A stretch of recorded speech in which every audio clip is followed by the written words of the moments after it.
ये देखिए question number 8 है,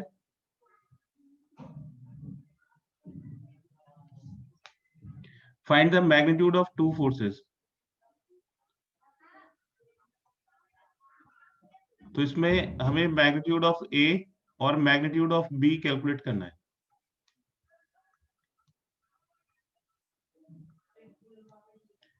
और बताया हुआ है कि दोनों का मैग्नीट्यूड सेम है, यानी कि magnitude of A is equal to magnitude of B given है। एंगल बिटवीन देम ये 60 डिग्री दिया हुआ है, theta is equal to 60 degree है।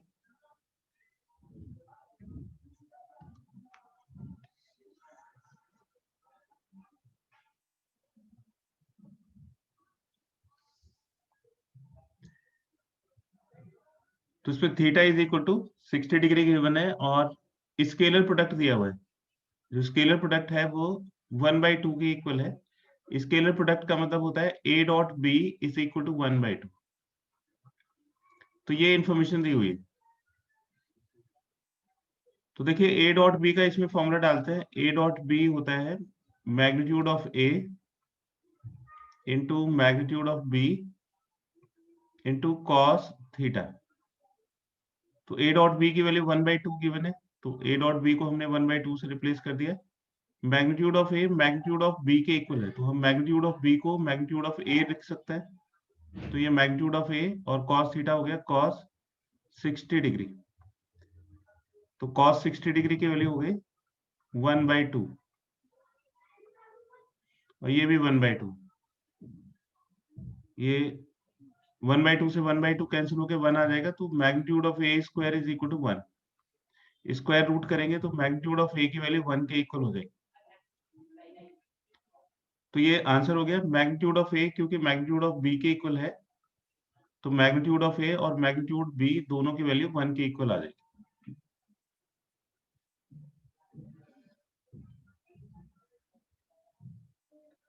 और बताइए बेटा, इसमें एक्सरसाइज या एग्जांपल्स में एक्सरसाइज 10.3 में और कोई डाउट है तो बताइए।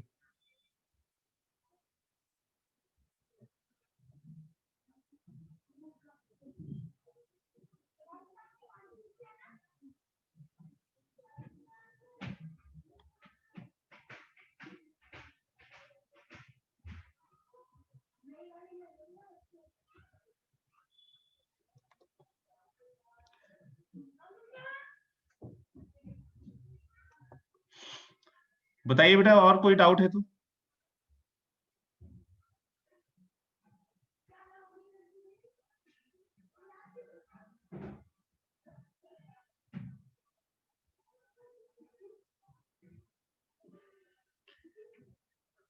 एग्जांपल्स में एक्सरसाइज में और कोई डाउट है तो बोलिए बेटा।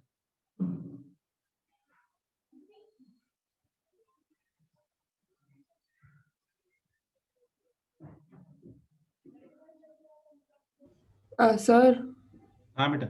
5, 9, 15 और 17। 5, 9, 15 एंड 17। ओके, 5 देखिए बेटा, ये है question number 5। Show that each of the given 3 vectors is a unit vector. तो इन सभी को यूनिट वेक्टर प्रूव करना है। तो ये जो फर्स्ट वेक्टर है इसको हमने ए सपोज कर लिया कि ये ए वेक्टर है। जो सेकंड वेक्टर दिया हुआ है उसको बी सपोज कर लिया, और जो थर्ड वेक्टर दिया हुआ है उसको सी वेक्टर सपोज कर लिया। ठीक है, अब इन तीनों को यूनिट वेक्टर प्रूव करना है। तो सबसे पहले ए का मैग्नीट्यूड निकालिए। तो ए वेक्टर हो गया, ये इसको 1/7 से मल्टीप्लाई करेंगे तो 2/7 आई कैप प्लस 3/7 जे कैप प्लस 6/7 के कैप। अब इसको यूनिट वेक्टर प्रूव करने के लिए इसका मैग्नीट्यूड कैलकुलेट करेंगे। तो मैग्नीट्यूड का फॉर्मूला लगाइए, तो ये हो जाएगा अंडर रूट एक्स स्क्वायर। तो ये 2/7 का स्क्वायर हो जाएगा 4/49 प्लस वाई स्क्वायर, इसका स्क्वायर हो जाएगा 9/49 प्लस जेड स्क्वायर, तो ये 36/49 हो। तो इसको सॉल्व करिए तो 4 + 9 13 + 36 49/49, ये 1 के इक्वल आ जाएगा। सिमिलरली बिल्कुल इसी तरह से कैलकुलेट करेंगे मैग्नीट्यूड ऑफ बी और मैग्नीट्यूड ऑफ सी, ये दोनों भी 1 के इक्वल आ जाएंगे। क्योंकि इनका मैग्नीट्यूड 1 है, तो therefore A B C are unit vectors.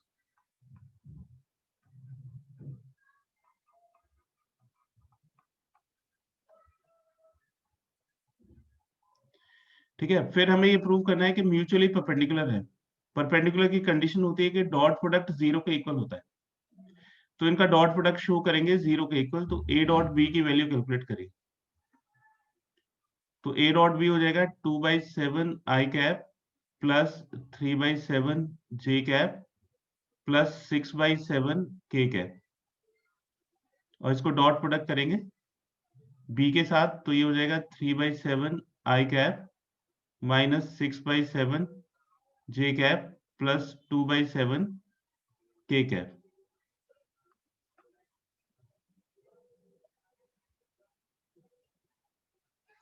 अब डॉट प्रोडक्ट में कोफिशिएंट्स को मल्टीप्लाई कर देंगे, तो ये 2/7 into 3/7 plus 3/7 into minus 6/7 plus 6/7 into 2/7,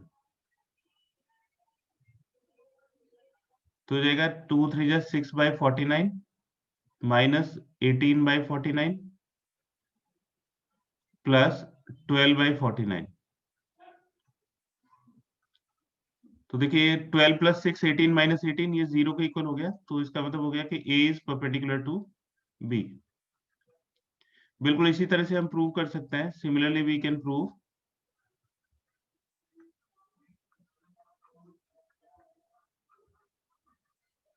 b dot c is equal to 0, that is b is perpendicular to c, and c dot a is equal to 0, that is c is perpendicular to a। तो इसमें दो basic concepts हैं। एक तो unit vector का क्या मतलब होता है, तो यूनिट वेक्टर का मतलब होता है कि उनका मैग्नीट्यूड 1 होना चाहिए। और परपेंडिकुलर कैसे प्रूव करता है, तो म्यूचुअली परपेंडिकुलर का मतलब है कि सब एक दूसरे के परपेंडिकुलर होंगे।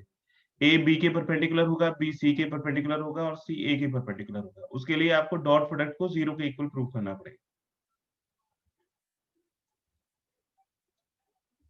इसका एक स्क्रीनशॉट ले लीजिए।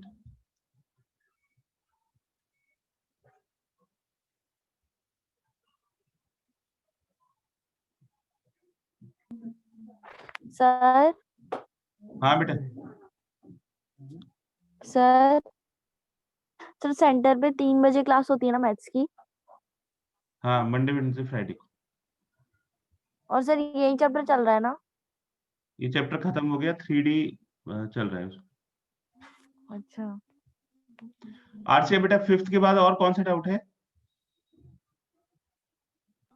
एक एक 9, करके डाउट्स बताना। not 17.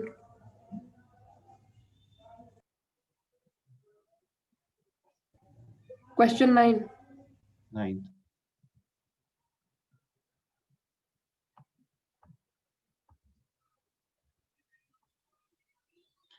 ये देखिए बेटा, ये क्वेश्चन नंबर 9th है।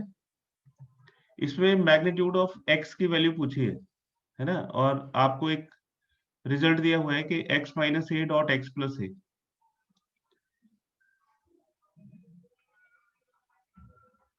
तो ये x minus a dot x plus a is equal to 12 given है। और साथ में ये भी दिया हुआ है कि a एक यूनिट वेक्टर है। तो a अगर यूनिट वेक्टर है तो इसका मतलब मैग्नीट्यूड ऑफ a की वैल्यू 1 के इक्वल होगी, और हमें मैग्नीट्यूड ऑफ x कैलकुलेट करना है। तो इसमें देखिए डिस्ट्रीब्यूटिव प्रॉपर्टी लगाएंगे, इसमें डॉट प्रोडक्ट करेंगे। पहले x को x के साथ डॉट प्रोडक्ट करिए, तो x डॉट x, फिर x को a के साथ डॉट प्रोडक्ट करिए, तो प्लस x डॉट a,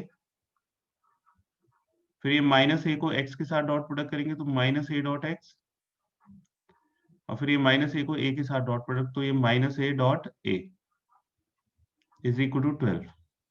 ये x dot a dot x के इक्वल होता है, तो ये इसको कैंसिल कर देगा। और एक प्रॉपर्टी होती है कि किसी भी वेक्टर को अगर खुद के साथ डॉट प्रोडक्ट करोगे तो मैग्नीट्यूड ऑफ एक्स स्क्वायर के इक्वल हो जाएगा। तो ये हो जाएगा मैग्नीट्यूड ऑफ एक्स स्क्वायर, और a डॉट a हो जाएगा magnitude of a square, and this is equal to 12। तो magnitude of X square minus A unit vector है तो ये 1 हो गया, ये 1 का स्क्वायर हो जाएगा इज इक्वल टू 12। तो magnitude of X square minus 1 is equal to 12, और ये हो जाएगा magnitude of X square is equal to 12 plus 1, तो 12 प्लस 1 हो जाएगा 13, और इसका स्क्वायर रूट करेंगे तो modulus X is equal to under root 13। Plus minus नहीं लिखेंगे, तो हमें ये आदत होती है कि जब हम स्क्वायर हटाते हैं तो प्लस माइनस लिखते हैं, लेकिन जो मैग्नीट्यूड है वो कभी नेगेटिव नहीं हो सकता, तो modulus of a vector is always greater than और इक्वल टू 0। ठीक है, तो ये हमारा आंसर होगा। ठीक है बेटा, ये क्वेश्चन नंबर 9 हो गया। और बताइए क्वेश्चन नंबर 9 के बाद इसका स्क्रीनशॉट ले लीजिए। 15.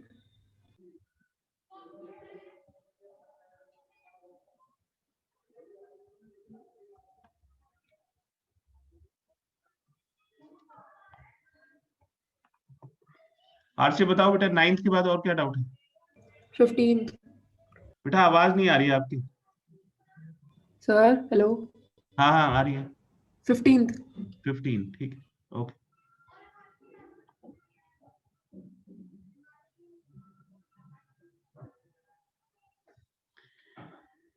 ये देखो, ये क्वेश्चन नंबर 15 है। If the vertices ABC of a triangle, तो एबीसी के वर्टिसेस दिए हुए हैं और एबीसी एंगल फाइंड करना है। ठीक है, तो एंगल एबीसी क्या होगा? देखिए, ये जैसे मैंने एक ट्राइंगल बनाया,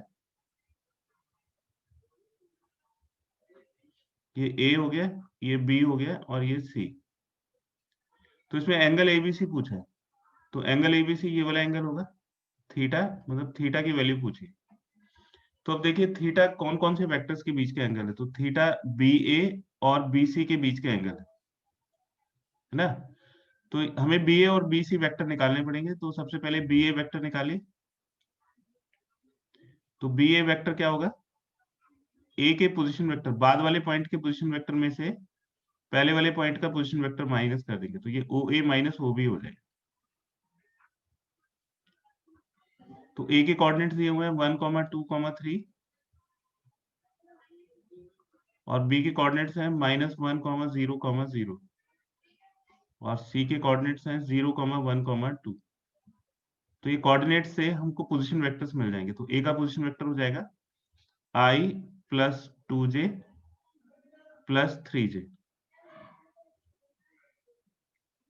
और फिर इसके बी के कोऑर्डिनेट से ये माइनस आई कैप 0j 0 हो जाएगा प्लस 0k,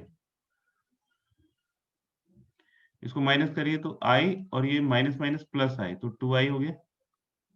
फिर 2j माइनस 0j, तो 2j, और 3k, ये 3k माइनस 0k, तो ये 3k के इक्वल है। तो ये बी ए वेक्टर आ गया। इसी तरह से बी सी वेक्टर निकालिए, तो बी सी वेक्टर हो जाएगा सी के पोजीशन वेक्टर में से बी का पोजीशन वेक्टर माइनस कर देंगे, तो बाद वाले पॉइंट के पोजीशन वेक्टर में से पहले वाले पॉइंट का पोजीशन वेक्टर, तो सी का पोजीशन वेक्टर हो जाएगा 0i प्लस जे प्लस 2k, और बी का पोजीशन वेक्टर हो गया -i plus 0j plus 0k। तो ये 0 प्लस 1, फिर 1 माइनस 0, और 2k माइनस 0, ये प्लस 2k हो। ठीक है, ये दोनों वेक्टर्स मिल गए। अब हमें इसकी इस वाले एंगल की यानी कि एबीसी की वैल्यू निकालनी है, तो cos थीटा का फॉर्मूला लगा दीजिए। तो cos थीटा हो जाएगा B A dot B C divided by magnitude of B A into magnitude of B C. तो पहले B A dot B C निकालिए, तो इन दोनों का डॉट प्रोडक्ट कर देंगे, तो ये हो जाएगा 2i plus 2j plus 3k, और इसको डॉट प्रोडक्ट करिए i plus j plus 2k whole divide by magnitude of B a. तो बी ए का मैग्नीट्यूड हो जाएगा अंडर रूट ये 2 square plus 2 square plus 3 square, और बीसी का मैग्नीट्यूड हो जाएगा under root 1 square plus 1 square plus 2 square. इसको सिंप्लीफाई करिए, तो डॉट प्रोडक्ट करेंगे तो आई के कोफिशिएंट 2 इंटू 1 प्लस जे के कोफिशिएंट 2 इंटू 1 और फिर K coefficient 3 into 2 divide by under root, ये 4 प्लस 4 8 प्लस 9 17 और ये हो जाएगा अंडर रूट 6। तो कॉस थीटा की वैल्यू हो जाएगी cos theta is equal to 2 plus 2 4 plus 6 10 divide by under root 17 into 6 102। तो एंगल हो जाएगा theta is equal to cos inverse 10 upon under root 102। ठीक है बेटा, ये एंगल आ गया, ये आंसर। और बताइए क्वेश्चन नंबर 15 के बाद 17.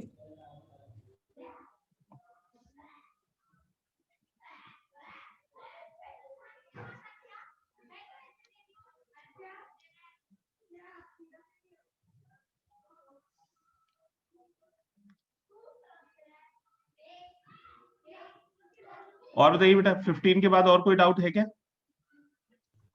Sir, 17th. 17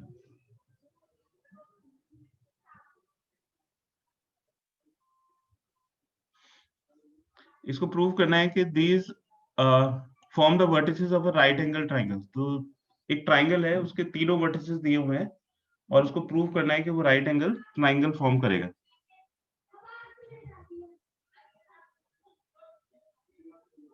देखिए ये हमने सपोज किया कि ये ए के पोजीशन वेक्टर है, तो एक ट्राइंगल फॉर्म करता है। ये एक ट्राइंगल हो गया ए बी सी।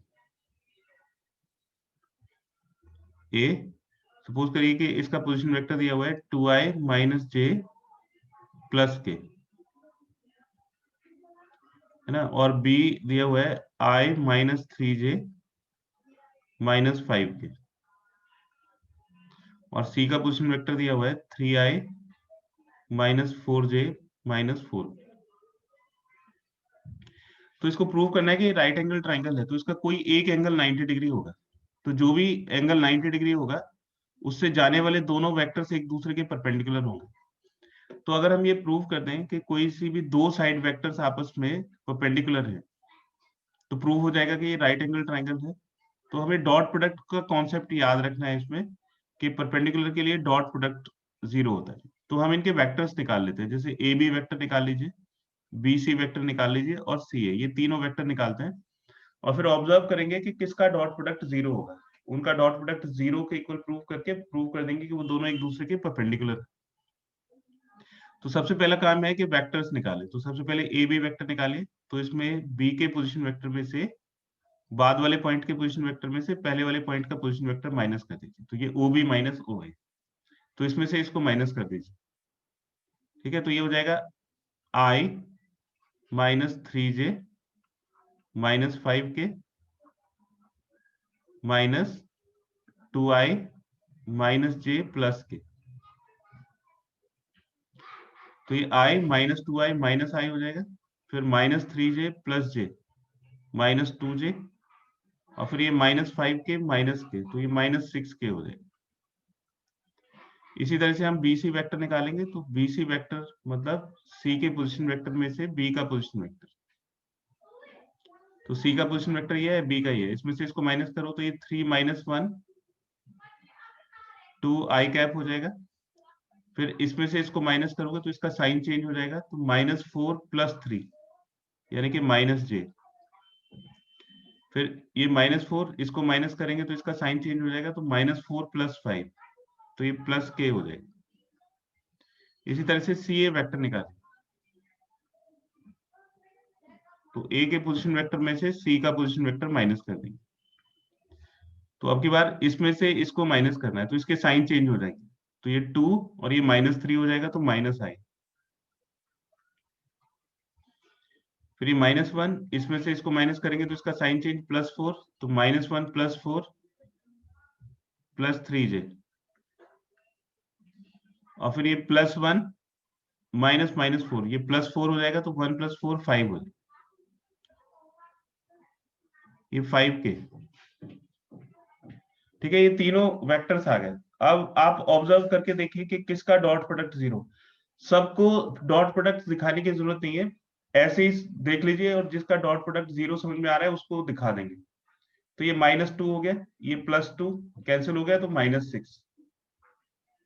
ठीक है, तो ये तो 0 होगा नहीं। फिर इन दोनों को देखो, ये -2, -3, -5 और +5, ये दोनों वेक्टर्स हैं जिनका डॉट प्रोडक्ट 0 आ रहा है ना। तो सिर्फ इन्हीं को दिखा देंगे। तो ना BC.CA, तो हो जाएगा BC.CA is equal to 2i - j plus K, और इसको CA के साथ डॉट प्रोडक्ट कर दीजिए, तो ये हो जाएगा -i plus 3j plus 5k। तो हो जाएगा 2 into -1 plus -1 into 3 plus 1 into 5। तो ये -2 -3 प्लस 5, तो ये -5 प्लस 5 0 के इक्वल हो जाएगा। तो therefore BC vector is perpendicular to CA vector. तो ये जो BC वेक्टर है ये CA वेक्टर के परपेंडिकुलर हो जाएगा, मतलब ये वाला एंगल 90 डिग्री हो जाएगा। तो therefore triangle ABC is right angled at C।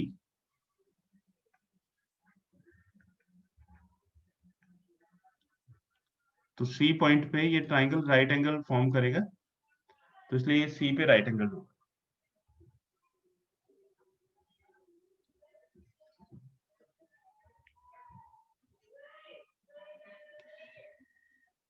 अब बेटा मैं वो क्वेश्चंस लिख रहा हूँ जो मिसलेनियस के डॉट प्रोडक्ट के ऊपर बेस्ड क्वेश्चंस हैं। तो आपको ये मिसलेनियस के ये सारे क्वेश्चंस करने हैं। मैं यहाँ पे नंबर आपको लिख दे रहा हूँ जो जो डॉट प्रोडक्ट के ऊपर बेस्ड क्वेश्चंस हैं। तो डॉट प्रोडक्ट और अच्छे से प्रैक्टिस हो जाएगा, और मैं आपको अभी क्रॉस प्रोडक्ट पढ़ा देता हूँ। तो ये मिसलेनियस के एग्जाम्पल्स आपको करने हैं। इसका एक स्क्रीनशॉट ले लीजिए।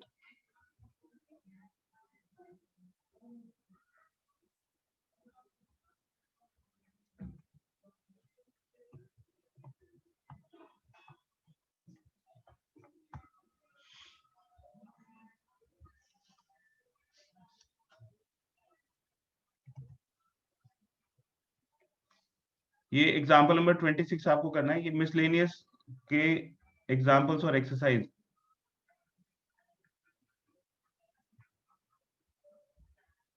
एग्जाम्पल नंबर 26 आप कर सकते हो।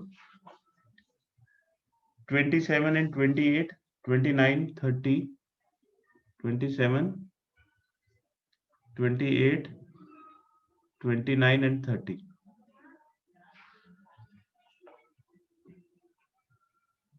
मिसलेनियस एक्सरसाइज के क्वेश्चंस हैं। ये सब या तो बेसिक कॉन्सेप्ट्स के ऊपर है या डॉट प्रोडक्ट के ऊपर है। तो आप फर्स्ट क्वेश्चन कर सकते हो, question number 2, question number 3, 4, 5, 6, 7, 8, 9, 10 cross product के ऊपर बेस्ड है। 10 छोड़ दीजिए, 11 करना है, फिर 12 करना है, 13 करना है, 14,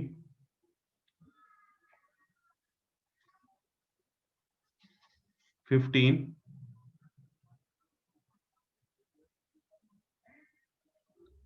16, 17, 18 और 9। तो ये 10, 18 और 19 ये क्वेश्चन क्रॉस प्रोडक्ट के हैं। इनको छोड़ के बाकी सारे क्वेश्चंस करना है। तो 10, 18, 19 नहीं करना है। बाकी सभी क्वेश्चंस आपको ये डॉट प्रोडक्ट और बेसिक कॉन्सेप्ट्स के ऊपर है।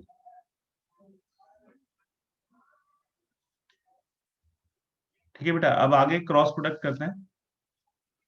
इसका एक स्क्रीनशॉट ले लीजिए। ये सारे क्वेश्चंस पहले डिस्कस करेंगे और फिर क्रॉस प्रोडक्ट, ये आपको होमवर्क में करना है।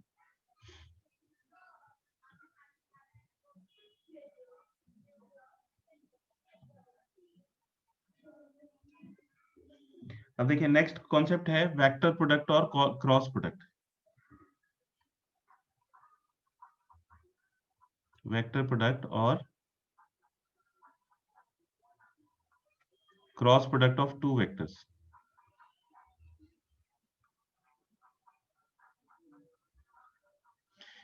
इसको हम क्रॉस प्रोडक्ट इसलिए बोलते हैं क्योंकि इसमें मल्टीप्लीकेशन ऑफ टू वेक्टर्स को क्रॉस साइन से रिप्रेजेंट करते हैं। तो डॉट और क्रॉस का मतलब डिफरेंट होता है। और वेक्टर प्रोडक्ट इसलिए बोलते हैं क्योंकि इसका जो रिजल्ट है वो एक वेक्टर क्वांटिटी आता है। This is a vector quantity. तो अगर ये वेक्टर क्वांटिटी है तो इसकी एक डायरेक्शन भी होगी। तो इसका मैग्नीट्यूड तो होता है magnitude of A magnitude of B sine theta, ये इसका मैग्नीट्यूड है। और डायरेक्शन के लिए हम एन कैप का यूज करते हैं। तो जो एन कैप है इसको हम यूनिट नॉर्मल वेक्टर भी बोलते हैं।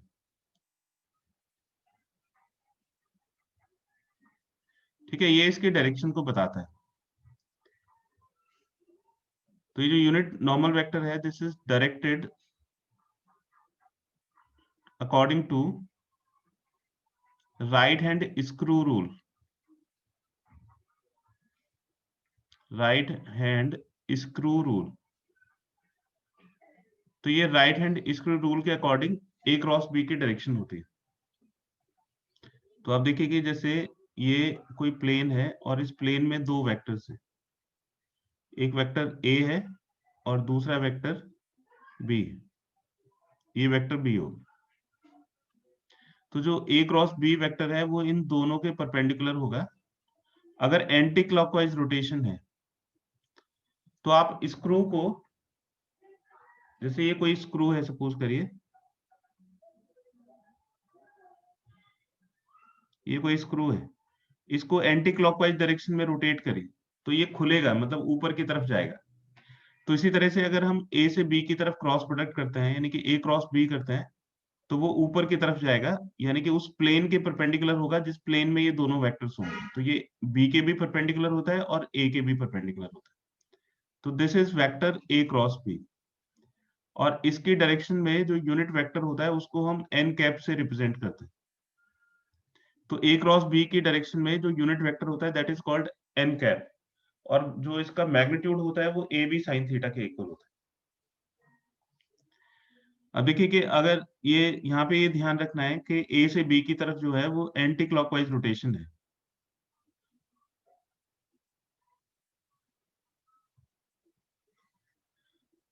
इसी तरह से देखिए कि अगर हम इसको क्लॉकवाइज रोटेट करते हैं, जैसे ये सपोज करिए कि ए वेक्टर है और ये बी वेक्टर है। तो अगर हम बी से ए की तरफ चलेंगे यानी कि बी से ए का क्रॉस प्रोडक्ट निकालेंगे तो ये क्लॉकवाइज रोटेशन।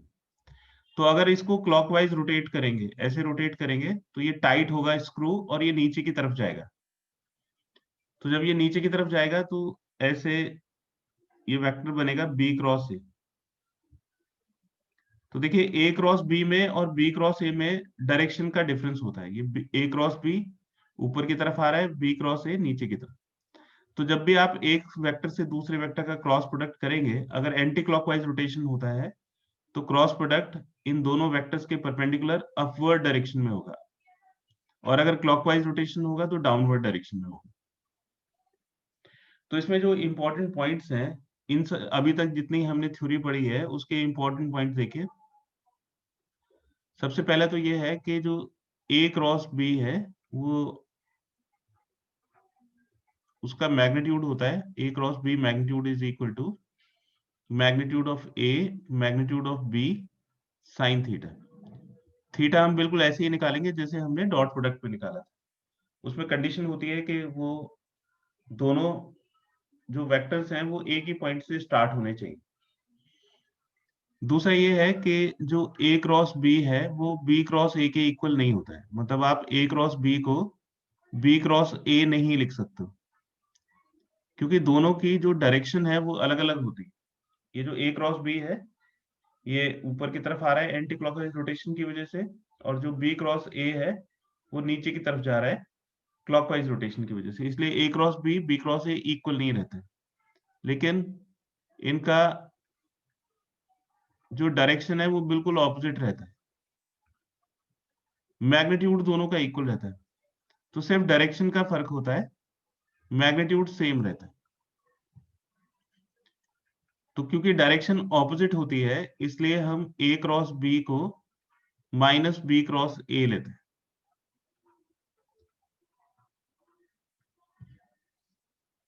ठीक है। एक और इम्पोर्टेंट है कि किसी भी वेक्टर का खुद के साथ जो एंगल है वो 0 डिग्री होगा। अगर हम ए को ए के साथ क्रॉस प्रोडक्ट करेंगे, ए क्रॉस ए, तो ये 0 के इक्वल आएगा,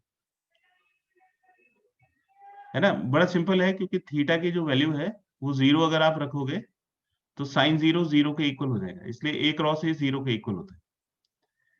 और अगर जैसे हम डॉट प्रोडक्ट में परपेंडिकुलर का टेस्ट करते थे, जैसे डॉट प्रोडक्ट में परपेंडिकुलर का टेस्ट करते थे, वैसे ही क्रॉस प्रोडक्ट में पैरेलल का टेस्ट करते हैं।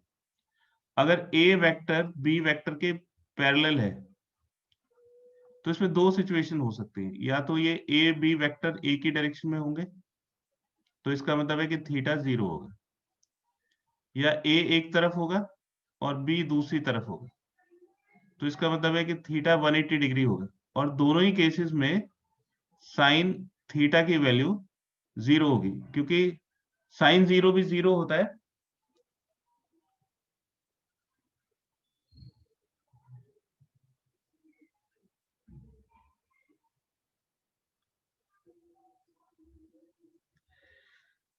तो साइन 0 भी 0 होता है और साइन 180 डिग्री भी 0 होता है, तो दोनों ही केसेस में साइन थीटा की वैल्यू 0 हो जाएगी। तो अगर इनका क्रॉस प्रोडक्ट करेंगे ए क्रॉस बी का, तो ये ए क्रॉस बी 0 के इक्वल आ जाएगा। ठीक है, तो क्रॉस प्रोडक्ट के बेसिस में ये इंपॉर्टेंट प्रॉपर्टीज हैं। इसमें सबसे इंपॉर्टेंट है कि किसी भी वेक्टर को खुद के साथ क्रॉस प्रोडक्ट करोगे तो 0 के इक्वल होगा, और एक पैरेलल की कंडीशन कि जो ए अगर बी के पैरेलल है तो ए क्रॉस बी 0 के इक्वल आएगा।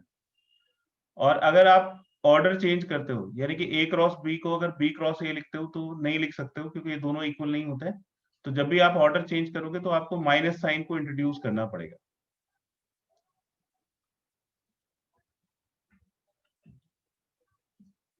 इसका एक स्क्रीनशॉट ले लीजिए।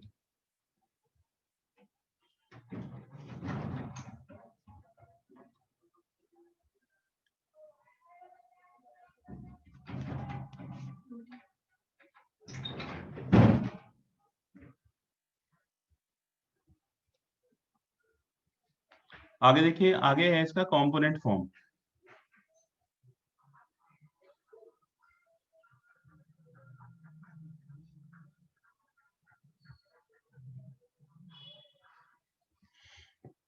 देखो, जिससे ये सपोज करिए कि आई एक्स एक्सिस है, तो इसके डायरेक्शन में यूनिट वेक्टर होगा आई कैप। इसके परपेंडिकुलर ये एंटी क्लॉकवाइज डायरेक्शन में वाई एक्सिस, तो इसके डायरेक्शन में यूनिट वेक्टर होगा जे कैप। और इन दोनों के परपेंडिकुलर डायरेक्शन में होता है जेड एक्सिस।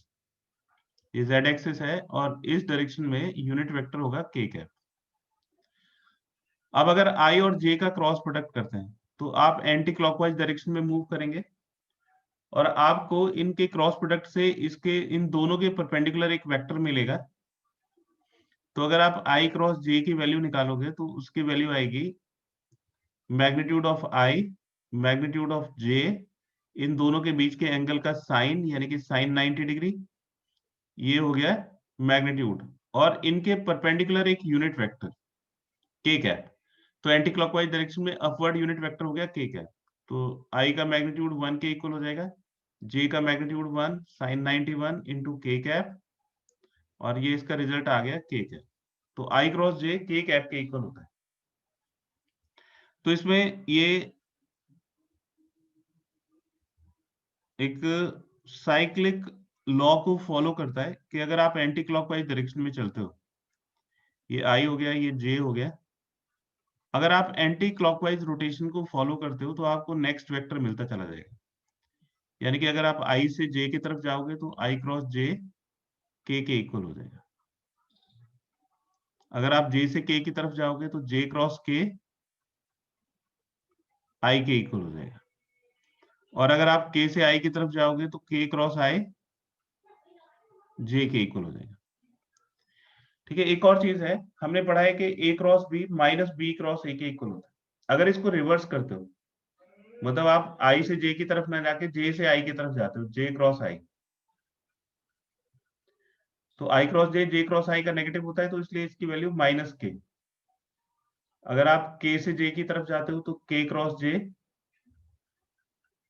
ये माइनस आई के इक्वल आएगा। और अगर इसको रिवर्स कर देते हो तो आई क्रॉस के ये माइनस जे के इक्वल हो जाएगा। ऑल्सो हमने ये पढ़ा है कि ए क्रॉस ए 0 के इक्वल होता है, तो किसी भी दो सेम वेक्टर्स का क्रॉस प्रोडक्ट करोगे तो 0 के इक्वल होगा।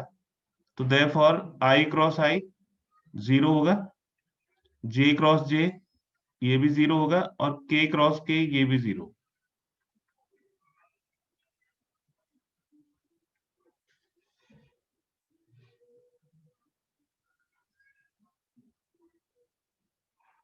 इसका एक स्क्रीनशॉट ले लीजिए।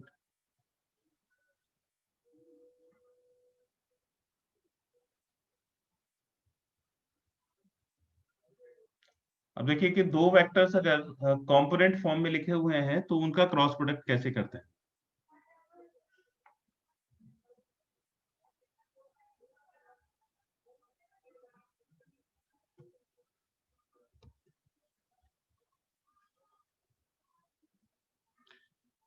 तो देखिए कि एक ए वेक्टर दिया हुआ है, a is equal to A1 i cap plus A2 j cap plus A3 k cap, और इसको हमें क्रॉस प्रोडक्ट करना है बी के साथ। और बी वेक्टर आपको दिया हुआ है B1 क्रॉस B2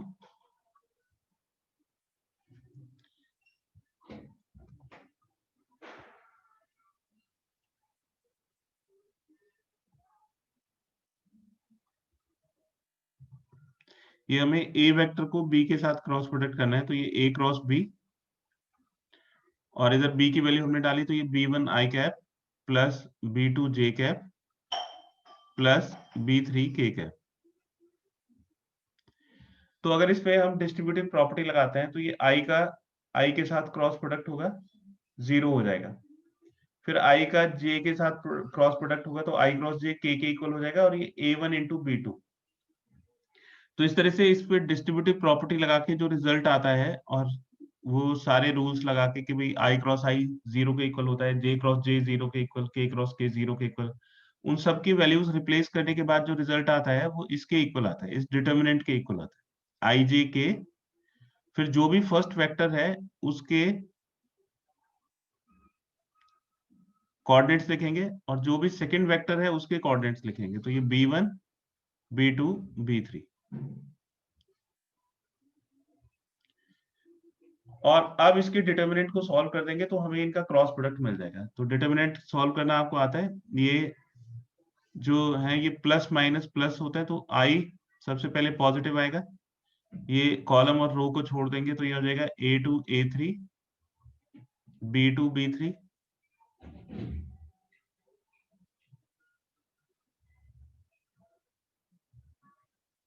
फिर जे नेगेटिव साइन के साथ आएगा तो माइनस जे कैप, इसका कॉलम और रो को छोड़ देंगे तो A1 A3 और B1 B3। फिर प्लस के कैप, इसको और इसको छोड़ देंगे तो A1 A2 और ये B1 B2। ठीक है, अब इसको सॉल्व करने का तरीका होता है कि इसको क्रॉस मल्टीप्लाई से सॉल्व कर देंगे तो ये A2 into B3 minus B2 into A3, cross multiply करेंगे ये आ गया, फिर इनको क्रॉस मल्टीप्लाई करेंगे और बीच में माइनस साइन, तो माइनस जे, फिर इसको मल्टीप्लाई करिए इसके साथ तो A1 into B3 minus A3 into B1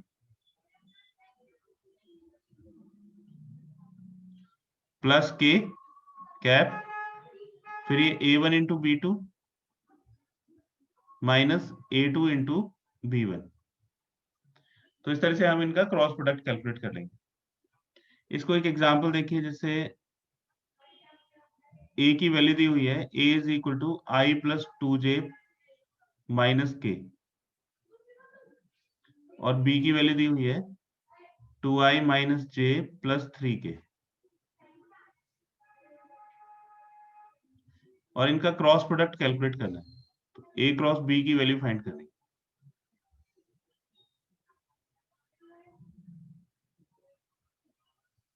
तो a क्रॉस b हो जाएगा, a cross b is equal to, सबसे पहले ये i j के लिखे, फिर जो फर्स्ट वेक्टर है उसके कोफिशिएंट्स, तो 1 2 -1। फिर जो सेकंड वेक्टर है उसके कोफिशिएंट लिखे, तो ये 2 -1 3। और इसको सॉल्व कर देंगे तो ये i पॉजिटिव साइन के साथ आएगा। फिर इससे जाने वाली रो और कॉलम को छोड़ दीजिए, तो 2 -1 -1 3, फिर -j, इसके कॉलम और रो को छोड़ दीजिए, तो 1 -1 2 3 प्लस k पॉजिटिव साइन के साथ आएगा। इसके कॉलम और रो को छोड़ दीजिए, तो 1 2 2 -1, तो हो जाएगा i कैप इंटू इसको।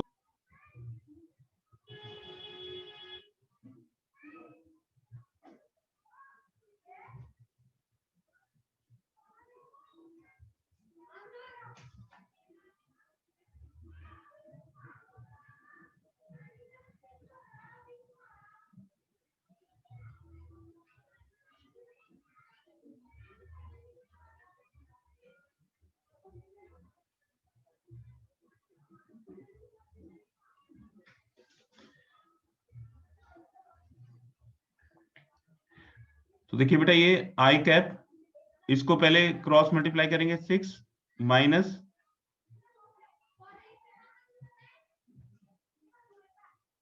माइनस, और इन दोनों का मल्टीप्लीकेशन हो जाएगा 1।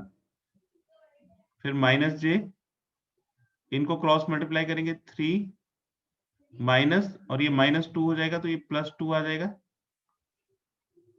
फिर प्लस k कैप, इन दोनों को मल्टीप्लाई करिए, तो 1 × -1 -1, और ये 4, और इसके बीच में भी माइनस साइन आ जाएगा, तो हो जाएगा 6 -1 5 5i कैप।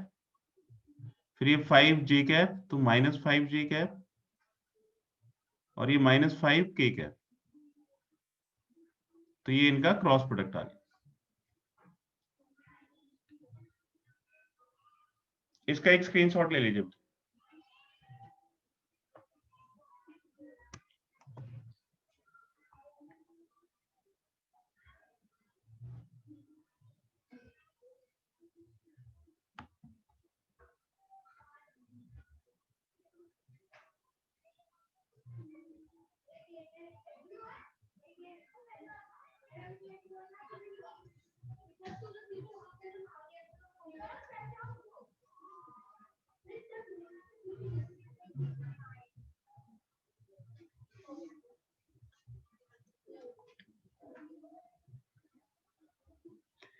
नेक्स्ट पढ़ते हैं geometrical interpretation of cross product.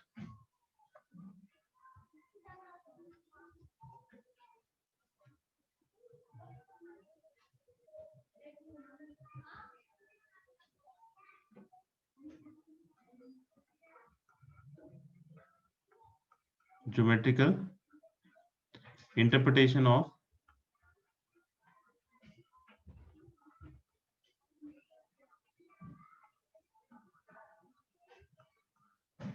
Cross product.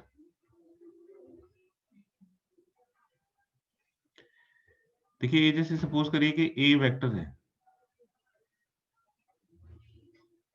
और ये कोई दूसरा वेक्टर है बी वेक्टर, ठीक है। इन दोनों के बीच में थीटा एंगल है, तो इससे हम एक पैरेललोग्राम कंप्लीट करते हैं।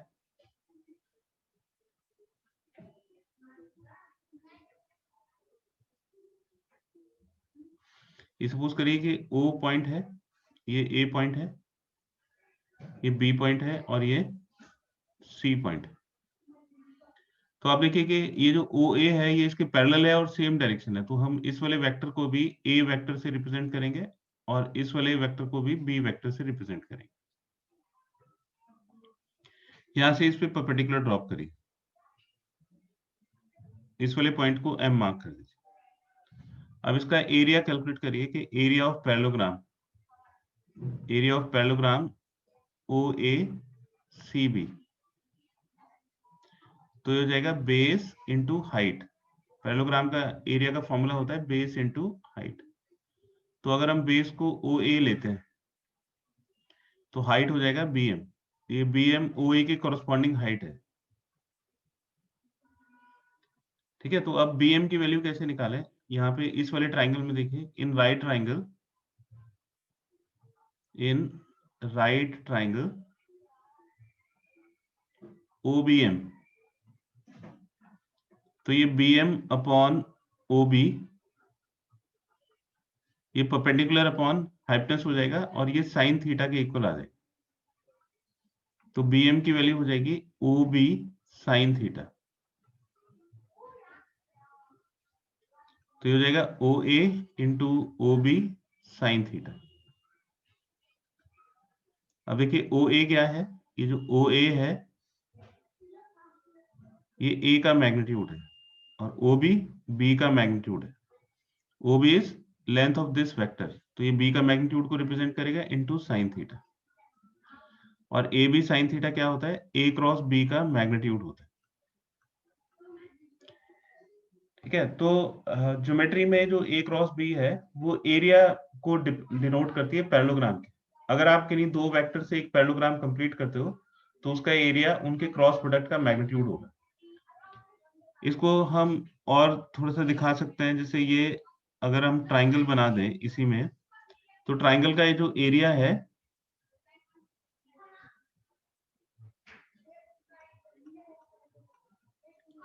तो देखो यहाँ से अगर हम इसका डायगोनल बनाते हैं तो वो इस पूरे पैरेललोग्राम को दो कॉन्ग्रुएंट ट्राइंगल्स में ब्रेक करेगा, तो उनका एरिया इक्वल होगा।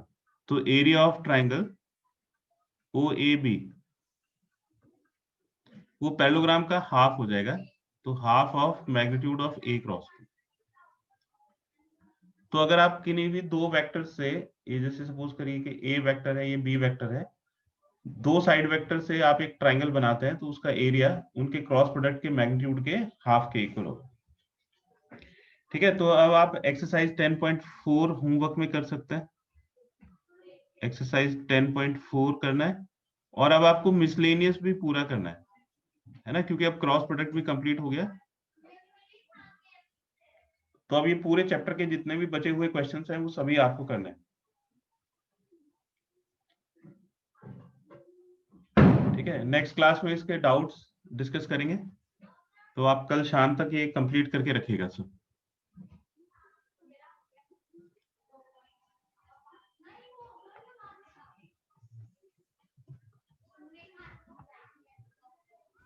Thank you, sir. ओके।